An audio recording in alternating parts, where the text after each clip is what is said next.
Take a break from your busy schedule and join Harold Sala for Guidelines, a 5-minute commentary on living. I'll be home by 9 o'clock. But 9 o'clock comes and he doesn't show.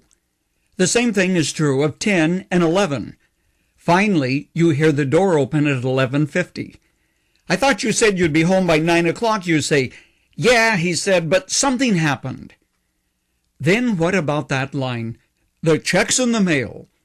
So you wait 3 more days, then 4 more days, and finally a week. Still, there's no check in the mail. So you call and you say, I understood you to say that your check was in the mail. Well, I thought it was, is the reply you get, followed by a pretty incredulous line about the envelope getting lost in the mail. Sure.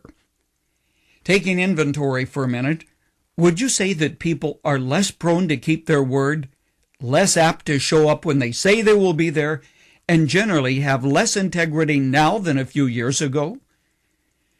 When national figures disappoint you, and what they say is often questioned, when ministers and clergy seem to lead 2 lives, one personal and the other public, when educators say their moral values can be taught without religion, when national figures disappoint you and what they say is often questioned, when ministers and clergy seem to lead 2 lives, one personal and the other public, when educators try to tell us moral values can be taught without God or religion, is it any wonder today that talk about integrity sounds about as relevant as a discussion of the 4th vertebrae of a dinosaur?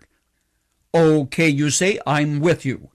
But what can we do to really stop the erosion of character? More than you might think. First, let's define our terms. Integrity is what you are.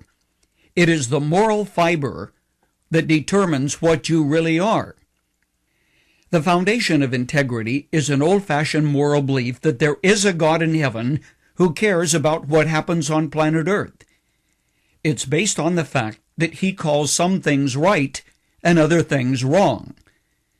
The 10 Commandments were not given as 10 suggestions or 10 ideas about morality.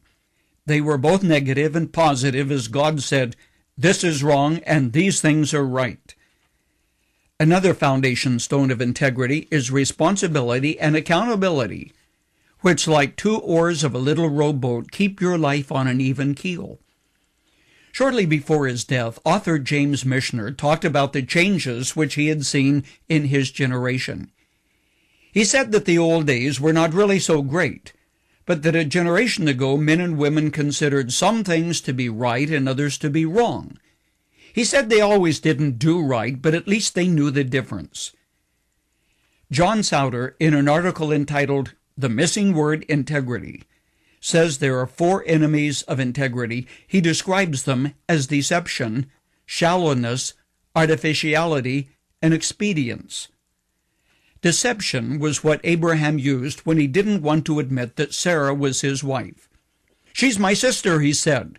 It was a half-truth. Shallowness is the second enemy of integrity. It's the belief that it doesn't really matter. Everybody's doing it, people say, excusing their behavior. Shallowness is the refusal to take an unpopular stand saying, it's not my fight. Artificiality is the curse of our day. How you doing, somebody asks, and you respond, oh, just fine. You're not, but neither do you want the emotional involvement of giving an honest answer. Expedience, the 4th enemy of integrity, is the path of least resistance, the shortcut, the presumption that nobody will ever know, so it's okay to do it.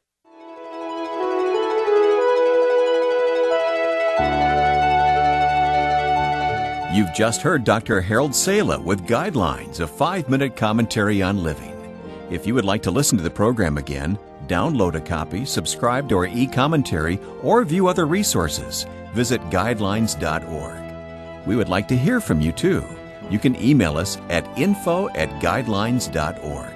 That's info@guidelines.org. Thanks for listening, and we invite you to join us again for the next edition of Guidelines.